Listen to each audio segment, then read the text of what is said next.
I'm Kevin Benedict, Senior Analyst for Digital Transformation at Cognizant, and I want to thank you for joining us. We're reporting live all week long here in Barcelona, Spain at the Mobile World Congress.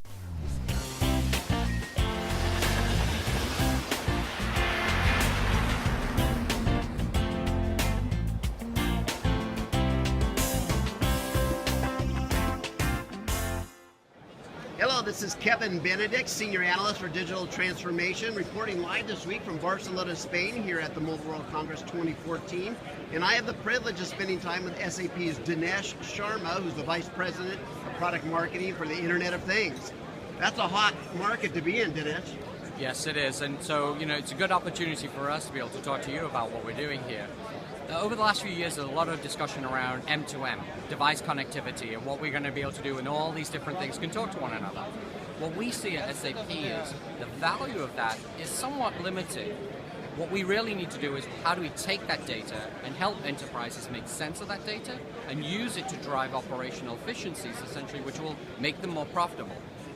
All businesses love that kind of talk.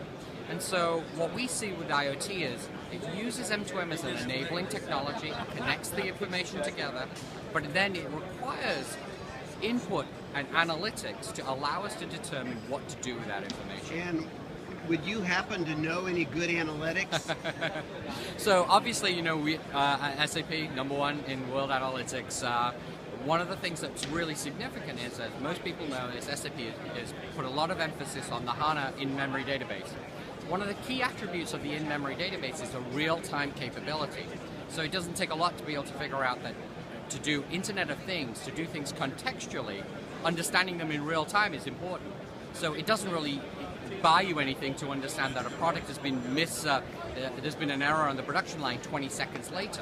You want to understand quickly. In fact, you also want to do predictive analytics to understand when problems do occur, because preventing things from breaking is a lot cheaper to fix than actually fixing them at the end of the day. Absolutely. So Dinesh, a question for you. A few years ago you bought Sybase, a few years later you bought Cyclo. Cyclo is involved in mobile asset management. Yeah. What's the connection between the Internet of Things and the whole Cyclo asset management component? So what we have is DNA to understand what the value of those things. So products such as Cyclo Work Manager clearly show the value of being able to have that information be transparently available throughout whatever environment that you're in. On the Sybase side, it's a great point that you make. Sybase Event Stream Processor is essentially a complex event processing engine which powers most of Wall Street's data feeds. It doesn't take a lot to then look at this and say, for IoT, one of the core competencies is not just storing every piece of data, but intelligently monitoring that data.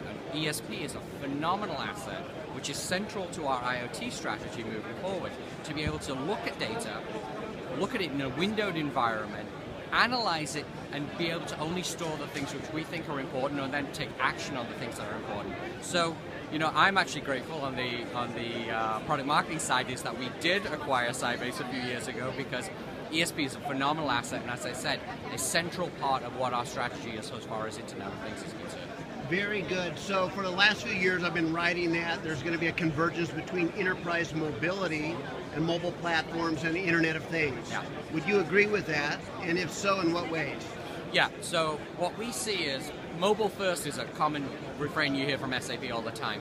We do believe in designing our new future technologies. They're not designed for desktops, they're designed for being consumed on tablets and on mobile phones. That changes the dynamic of everything you're looking at. That means information has to be made available to you, and you have to be able to respond to that information at that moment. So the notion of let me just check on something on a mobile device and get back to doing something when I'm actually at my desk, that's gone. So fundamentally your prediction in terms of the collapsing of these things is proven true today. Got it. So the Internet of Things, how does that communicate typically with a SAP environment? Would that go through the same kind of channels that a mobile app would, through like a Faria for security and a platform like SAP or SMP? That's a great question. It's not actually the way we're choosing to do this.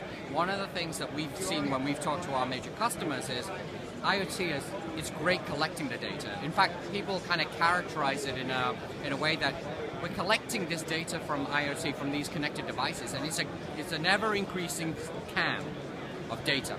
what do we do with it? We look at SAP as essentially the can opener, which makes sense of that data. And so connecting it directly to Business Suite is important, because Business Suite is what runs the business today. And so having the conduit to be able to take that data, analytics as well, and force that into the business processes and workflows that run your company is what we really are all about today as far as IoT. Got it. So Dinesh, what case studies are you going to highlight here in Barcelona this year around the Internet of Things? It's a great question. So we believe that there is no one company that can do an end-to-end IoT solution. So we're being very aggressive about how we work with partners. We worked with Deutsche Telekom and Cisco on a program with the Hamburg Port Authority, which is we think is almost a poster child for way you might look at connected logistics in the future. The Hamburg port processes about 9 million containers a year. They know by the year 2025 they have to process 25 million. We live in the modern westernized world, and nobody's going to dredge a new port. Nobody's going to build super highways on top of things. Environmental conditions mean that we have to get much more efficient. So what the Hamburg Port Authority did was they looked and said, we need to have a holistic view of what's going on with all the container trucks that are coming in, because we need to manage them more effectively. But most of the container trucks that are actually on-premise are mom and pop owned. So they worked together with Deutsche Telekom and Cisco to be able to outfit every mom and pop, everybody who's licensed to be on the premises, with telemetry. And what they were able to do is get that telemetry information, so have a holistic view of congestion, but sell that premium level of information to the bigger ticket firms who really did need to know about efficiencies. And so effectively we're able to create a business model where they were able to sell a value-added service, which was also subsidized to some degree by the people who could afford to pay, but every single truck now is equipped with that level of information. So this is the first step in ultimately getting to how do you ultimately get 25 million containers out in and out of that port, which is a huge jump.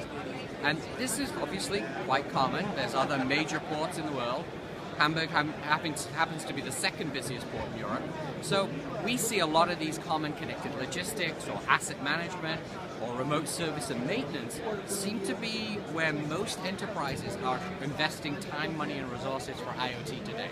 Got it. So the plumbing is fairly easy within your world.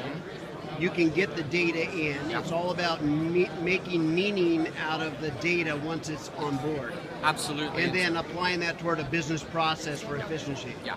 So that's the key element, is that people can build this infrastructure, but it's not that easy. So working collaboratively with Deutsche Telekom is, to build a mesh network, to provide reliable communication from all these assets that are moving around the port was quite difficult. But once that's there, again, it shows the power of an ecosystem in here. This is truly a case of 1 + 1 = 3 in terms of having companies combine to produce much more meaningful solutions. We couldn't do it unless the infrastructure was there, and they couldn't make meaning of that data to provide tremendous value if we weren't there. And so, we think this is just the cusp of what we're going to be able to do. Stay tuned for lots more of these use cases in the next year. Dinesh, thank you so much for sharing with all of us, and for those that weren't able to make it to Mobile World Congress this year. Thanks so much. Well, that's it for another day here at the Mobile World Congress 2014. I hope you enjoyed it. There's much more to come.